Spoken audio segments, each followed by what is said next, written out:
সবাইকে জয় যিশু।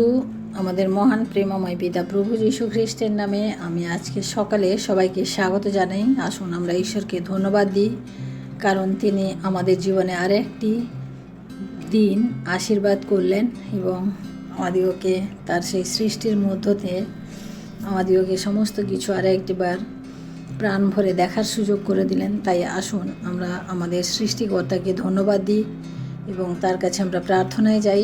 আসুন আমরা আজকে যে বিষয়ের উপরে প্রার্থনা করব তা হচ্ছে একজন ধার্মিক ব্যক্তির অন্তঃকরণ কেমন হওয়া উচিত।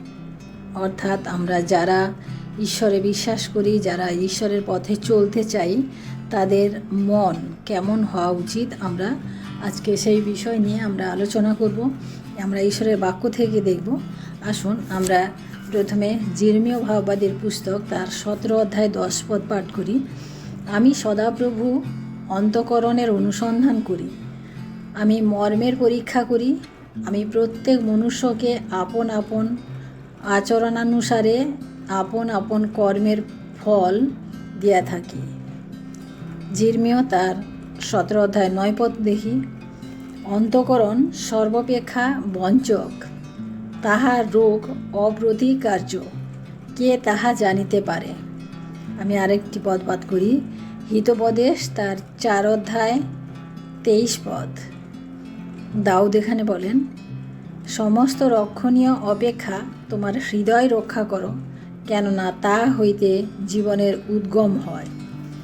আমরা দেখি যির্মীয় ভাববাদীর পুস্তকে এখানে বলা হয়েছে যে সদাপ্রভু আমাদের কি অনুসন্ধান করেন, অন্তঃকরণের অনুসন্ধান করেন, আমাদের মনকে দেখেন, আমাদের মনকে পরীক্ষা করিয়া দেখেন যে আমরা মনের দিক থেকে আমরা কেমন, এবং এটাও দেখেন যে আমাদের কেমন আমরা কার্য করি, কীভাবে আমরা কাজ করছি, এবং সেই রূপ তিনি আমাদের ফলও দিয়ে থাকেন। আমরা 17 অধ্যায় 9 পদ যখন পাঠ করি যির্মীয় ভাববাদীর পুস্তক, যে অন্তঃকরণ সর্বাপেক্ষা বঞ্চক, অর্থাৎ মানুষের মন কখনো স্থির থাকে না, আমাদেরকে যে কোনো সময় আমাদেরকে ঠকাতে পারে। সেই জন্য এই মনকে আমরা কি করে রাখবো, ধরে রাখবো, সেটা আমরা আজকে আলোচনা করব। এবং এখানে বলা হচ্ছে যে তাহার রোগ অপ্রতিকার্য, অর্থাৎ আমাদের মনের যে রোগ সেটাকে আমাদের সারানোর কারোরই উপায় নাই। তাই আমাদেরকে জানতে হবে, আমাদেরকে যখন আমরা এটা বুঝতে পারি যে আমাদের মন এত চঞ্চল বস্তু, মন এত চঞ্চল যে তাকে ধরে রাখার মতো আমাদের কোনো ক্ষমতাই নেই, তাই আমরা ঈশ্বরের আজ্ঞা অনুসারে, ঈশ্বরের বাক্য অনুসারে এবং ঈশ্বরের কাছে প্রার্থনা সহ আমরা আমাদের মনকে স্থির করব এবং আমাদের মন কিভাবে আমরা ঈশ্বরের পথে নিয়ে চলব সেই বিষয়ে আমরা আজকে দেখব। আমরা আজকে দেখলাম দাউদ এখানে বলেছেন, সমস্ত রক্ষণীয় অপেক্ষা তোমার হৃদয় রক্ষা করো, অর্থাৎ আমাদের বাড়ি গাড়ি ধন সম্পদ গয়না যাই কিছু, সমস্ত দামি দামি বস্তুর থেকে আমাদের মনকে রক্ষা করা সব থেকে আমাদের উচিত, কারণ তা থেকে বলছে কি জীবনের উদ্গম হয়। আমাদের ধন সম্পত্তি অনেক থাকলেও যদি আমরা অসুস্থ হয়ে পড়ি মনের দিক থেকে, তাহলে সেটা সারানোর মতো কোনো ধন সম্পত্তি কাজে লাগবে না। তাই আমাদের মনকে রক্ষা করতে হবে। আমরা দেখি যে আমাদের মন কেমন হওয়া উচিত, আমরা কিভাবে আমাদের মনকে ঈশ্বরের কাছে আমরা নিবেদিত করব, সেটা আমরা আজকে দেখি। আমাদের মন ধন্যবাদী মন হওয়া উচিত। ধন্যবাদী অর্থাৎ 1 থেসলোনিকীয় আমরা যখন 5 অধ্যায় 18 পদ পাঠ করি, তখন আমরা এখানে দেখি যে সর্ববিষয়ে ধন্যবাদ করো, কারণ খ্রিস্ট যিশুতে ইহাই তোমাদের উদ্দেশ্যে ঈশ্বরের ইচ্ছা। ঈশ্বরের ইচ্ছা কি আমাদের উপরে? খ্রিস্ট প্রভু যিশুর আমাদের উপরে ইচ্ছা কি? যে আমরা যেন সব বিষয়ে, সর্ববিষয় কোনো কিছু বাদ না, কিন্তু সর্ববিষয়ে আমাদের ধন্যবাদ দিতে হবে। সে ভালো বিষয় হোক, মন্দ বিষয় হোক, ভালো পরিস্থিতি হোক আর মন্দ পরিস্থিতি হোক, আমরা অনেক খারাপ সময়ের মধ্যে দিয়ে যাই, তখনও আমাদেরকে ধন্যবাদ দিতে হবে, কারণ ঈশ্বর এটা চান। প্রত্যেক বিষয়ে আমাদের ধন্যবাদ দেওয়া উচিত। যে বিষয় আমাদের সামনে আসুক না কেন, যেভাবেই আসুক না কেন, আমাদের ধন্যবাদিত হওয়া উচিত। এবং আমাদেরকে এই একটি কথা মনে রাখতে হবে যে আমরা আজকে যেভাবে যেখানে আছি, যে পরিস্থিতিতে রয়েছি, যার মধ্যে দিয়ে যেরকম আমাদের মানে যেরকম সময় আমাদের অতিবাহিত হোক না কেন, আমাদের একটা জিনিস মনে রাখতে হবে যে আমরা নিজেদের ইচ্ছাতে নয়, কিন্তু একমাত্র প্রভুর অনুগ্রহেই আজকে আমরা এইভাবেই রয়েছি। তাই ঈশ্বরকে আমাদের এই পরিস্থিতির মধ্যেও আমাদের ওকে ধন্যবাদ দিতে হবে। কারণ আমরা ইয়োবকে দেখেছিলাম না, ইয়োব তার কঠিন পরিস্থিতির মধ্যে তার সারা শরীরের যে অবস্থা, সেই পরিস্থিতির মধ্যেও তিনি ঈশ্বরকে কিন্তু ধন্যবাদ দিয়েছিলেন। তাই আমরা দেখি গীত সংগীতা তার 34-1 পদে দাউদ বলেন, আমি সর্বসময়ে সদাপ্রভুর ধন্যবাদ করিব, তাহার প্রশংসা নিরন্তর আমার মুখে থাকিবে। দাউদ বলেন যে আমি সর্বসময় সব সময় আমি ধন্যবাদ করব, তার প্রশংসা আমার মুখে লেগে থাকবে। কারণ আমি ঈশ্বরের কাছ থেকে এটাই পেয়েছি যে তাকে আমার ধন্যবাদ দিতে হবে।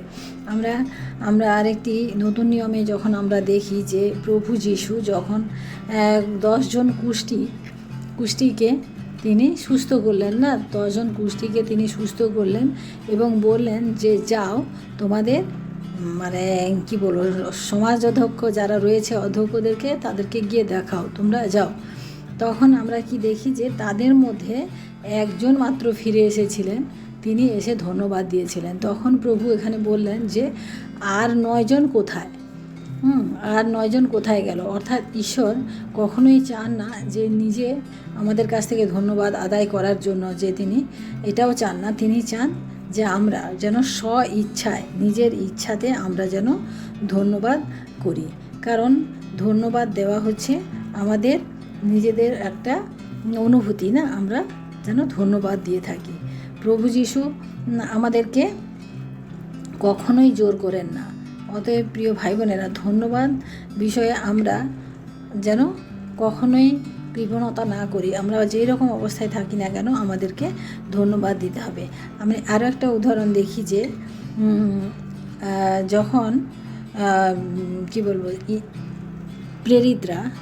প্রেরিতরা প্রচারে গেছিলেন এবং তাদেরকে মহাসভা থেকে তাদেরকে তাড়িয়ে দেওয়া হয়েছিল এবং তারা কি করলো, তখন ধন্যবাদ দিতে দিতে বেরিয়ে আসলো। তার কারণ হচ্ছে তারা প্রভু যিশুর নামে তারা তাড়িত হয়েছে।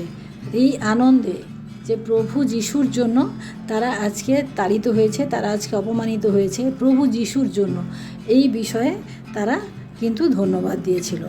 তাই আমরাও কখনোই যেন ধন্যবাদ দিতে না ভুলে যাই। কারণ ধন্যবাদ সবসময় ইচ্ছা নিরন্তর, আমরা ধন্যবাদের বিষয়ে আমরা দেখি যে আমরা নিরন্তর ধন্যবাদ দিব, ইচ্ছায় ধন্যবাদ দিব এবং কি বলে সম্পূর্ণ মন থেকে ধন্যবাদ দেব। তাহলে আমাদের ঈশ্বর তাতে প্রীত হবেন। আমাদের আবার আরেকটি বিষয় দেখা দরকার, দ্বিতীয়ত আমাদের মন কেমন হওয়া উচিত, আমাদের অন্তঃকরণ কেমন হওয়া উচিত যারা ধার্মিক ব্যক্তি। দ্বিতীয় পয়েন্ট হচ্ছে আমাদের মন আনন্দিত মন হওয়া উচিত। অর্থাৎ আনন্দে সবসময় যেরকমই অবস্থায় থাকি না কেন আমাদের আনন্দ থাকা উচিত। পৌল প্রথম থিসলনিকীয় তার 5:16 পদে বলেন যে সতত আনন্দ করো। ফিলিপিও তার 4:4 পদে বলে তোমরা প্রভুতে সর্বদা আনন্দ করো, পুনরায় বলিব আনন্দ করো। এই সময় পৌল ফিলিপিও মণ্ডলীকে যখন এই চিঠি লিখছেন তখন তিনি কিন্তু জেলখানায় ছিলেন। জেলখানায় তার হাতে পায়ে শিকল পরানো, সেই অবস্থাতে তিনি নিজে আনন্দ করেছেন এবং অন্যকেও উৎসাহিত করছেন যে তোমরা আনন্দ করো, আনন্দিত করো, সর্বসময় তোমরা আনন্দিত করো। আমরা মরিয়মকে দেখি যে মরিয়ম আনন্দ করেছিলেন কখন, যে যখন যখন স্বর্গদূত মরিয়মকে স্বপ্নাদেশ দিলেন যে তিনি গর্ভবতী হবেন, একজন উদ্ধারকর্তা তিনি জন্ম দেবেন। এই বার্তা শুনে তিনি কিন্তু আনন্দিত হয়েছিলেন এবং আনন্দের সময় তিনিও গান লিখেছিলেন। আমরা লুক লিখিত সুসমাচার তার 5:41 পদ যখন পাঠ করব তখন আমরা দেখতে পাবো। আমরা আনন্দিত আমরা রোমীয় পুস্তক 12:12 পদে দেখি ক্লেশে ধৈর্যশীল হও, অর্থাৎ আমাদের সব সময় যেরকমই অবস্থা থাকুক না কেন আমাদেরকে আনন্দ করতে হবে। গীত সংহিতা তার 32-11 পদে দেখি, ধার্মিকগণ প্রভুতে আনন্দ করো, উল্লাস করো। অর্থাৎ যারা ধার্মিক, যারা নিজেদেরকে ঈশ্বরের কাছে বলে মনে করে, যাদের নিজেদেরকে ঈশ্বরের বলে মনে করে, তাদেরকে বলছেন যে সদা সর্বদা আমাদের প্রভুতে আনন্দ করা উচিত।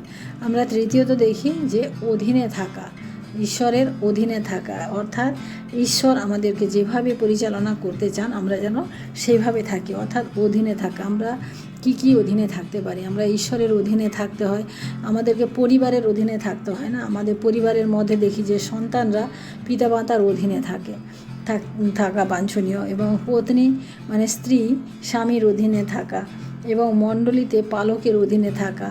এরকম আমাদের দেখি যে আমাদেরকে অধীনস্থ হওয়া, কারণ আমরা যেই পজিশানে থাকি সেখানে একটা সারাউন্ডিংস অথবা পারিপার্শ্বিক পরিস্থিতি থাকে, সেই পরিস্থিতির উপরে নির্ভর করে আমাদেরকে চলতে হয়। আমরা যদি সংসারে থাকি তাহলে আমাদেরকে উচ্ছৃঙ্খলভাবে জীবনযাপন করলে হবে না। সংসারের যে নিয়ম কানুন, যে সংসারের যিনি হেড বা কর্তা, তার নিয়ম মেনে চলা, তার কথা মেনে চলা আমাদের প্রত্যেকেরই উচিত। তাই ইব্রিয় তার 13-17 পদে বলে, তোমরা আমাদের নেতাদিগের আজ্ঞাগ্রাহী ও বশীভূত হও। অর্থাৎ আমরা যেখানে কাজ করি না কেন, যেই এতে থাকি না কেন, সেখানে আমাদেরকে মানে সেখানকার কর্তা ব্যক্তিদের আমাদের অধীনে থাকা বাঞ্ছনীয়। প্রথম পিতর তার 2-13 পদে দেখি, তোমরা প্রভুর নিমিত্ত মানব সৃষ্ট সমস্ত নিয়োগের বশীভূত হও। অর্থাৎ আমাদের বিশেষ করে নিয়োগ মানে কর্মক্ষেত্রের কথা বলা হচ্ছে। সেখানে আমাদের কি বলছে যে মানুষের সৃষ্টি একটা অফিস, সেটা হতে পারে তার একটা বস থাকে, তার অধীনে অনেক লোক কাজ করে। যদি আমরা বসের আজ্ঞা না মেনে চলি, বসের কথা না মেনে চলি, তাহলে সেখানে বিশৃঙ্খলার সৃষ্টি হয়। সেই জন্য অধীনে থাকা আমাদের বাঞ্ছনীয়, এবং রাজার বশীভূত হওয়াও আমাদের, অর্থাৎ যারা শাসনকর্তা রয়েছেন তাদের অধীনস্থ থাকা আমাদের দরকার। আমরা যখন বাস করি, সমাজে বাস করি, আমাদের পঞ্চায়েত থাকে, আমাদের কর্পোরেশন থাকে, তাদের একটা নিয়ম থাকে যে এই রকম নিয়মের মধ্যে আমাদেরকে থাকতে হবে। সেই নিয়ম কিন্তু প্রত্যেকে মেনে চলা উচিত, তাহলে আমাদের শান্তি শৃঙ্খলা, আমাদের পরিবেশ সমস্ত কিছু সুষ্ঠুভাবে চলবে। সেই জন্য অধীনস্থ হওয়া আমাদের কিন্তু একান্তই দরকার। রোমিও তার 1 পদে আমরা দেখি, প্রত্যেক প্রাণী প্রাধান্যপ্রাপ্ত কর্তৃপক্ষের বশীভূত হোক, কেননা ঈশ্বরের নিরূপিত ব্যতিরেকে কর্তৃত্ব হয় না। অর্থাৎ যারা কর্তৃত্ব করেন, আজকে যারা আমাদের শাসকদের পদে রয়েছেন, তারা কিন্তু প্রত্যেকে ঈশ্বরের মনোনীত। তাই আমাদেরও তাদের অধীনে থাকা দরকার। অর্থাৎ প্রিয় ভাই বোনেরা, আমরা আজকে যে শিক্ষা করলাম যে একজন ধার্মিক ব্যক্তি, তার মনটা কেমন হওয়া উচিত, তার আচার আচরণ কেমন হওয়া উচিত, সেই সম্পর্কে আমরা আজকে দেখলাম। অর্থাৎ বিশেষ করে আমাদের অন্তঃকরণ কেমন হওয়া উচিত আমরা সেটা দেখলাম। আমরা 3ভাবে দেখলাম না, একটা হচ্ছে ধন্যবাদী মন, দ্বিতীয়ত হচ্ছে আমাদের আনন্দিত মন, অর্থাৎ সর্ববিষয়ে আমাদের আনন্দ করা, এবং তৃতীয়ত দেখে যে অধীনে থাকা, অর্থাৎ ঈশ্বরের অধীনস্থ থাকা আমাদেরকে থাকতে হবে। তাই আসুন আজকে আমরা এই বাক্যপাঠের মধ্য দিয়ে আমরা ঈশ্বরকে ধন্যবাদ দিই এবং আমরা প্রার্থনায় যাই, কারণ ঈশ্বর মহান এবং সর্বশক্তিমান। আসুন আমরা প্রার্থনা করি। Hallelujah, hallelujah, hallelujah. মহান প্রেমময় পিতা, তোমার মহান নামের ধন্যবাদ প্রশংসা করি প্রভু। আজকের এই সুন্দর দিনে প্রভু আরেকটিবার তোমার বাক্য আলোচনার মধ্য দিয়ে প্রভু আমরা আজকে তোমার চরণে উপস্থিত হতে পেরেছি প্রভু, তাই তোমায় ধন্যবাদ করি প্রভু। তোমায় ধন্যবাদ করি প্রভু গো, তুমি আমাদিগকে ধার্মিক বলে গণনা করেছো প্রভু। তাই প্রভু তোমার যে ধার্মিকতার যে অন্তঃকরণ কেমন হওয়া উচিত তা আমরা আজকে পাঠ করলাম প্রভু, এবং এইভাবে যেন আমাদের জীবনে আমরা এগিয়ে চলতে পারি প্রভু। কারণ আমাদেরকে প্রতিনিয়ত ধন্যবাদী হওয়া উচিত, আমাদের প্রতিনিয়ত আনন্দে থাকা উচিত, কারণ সমস্ত পরিস্থিতি, সমস্ত কিছুর নিয়ন্ত্রণ তোমার হস্তে রয়েছে প্রভু। তাই আমাদের কোনো বিষয়ে দুঃখিত হওয়া বা আমাদের কোনো বিষয়ে ক্লান্ত হওয়া আমাদের উচিত নয়, কারণ প্রভু তুমি আমাদের নিয়ন্ত্রণ করে থাকো।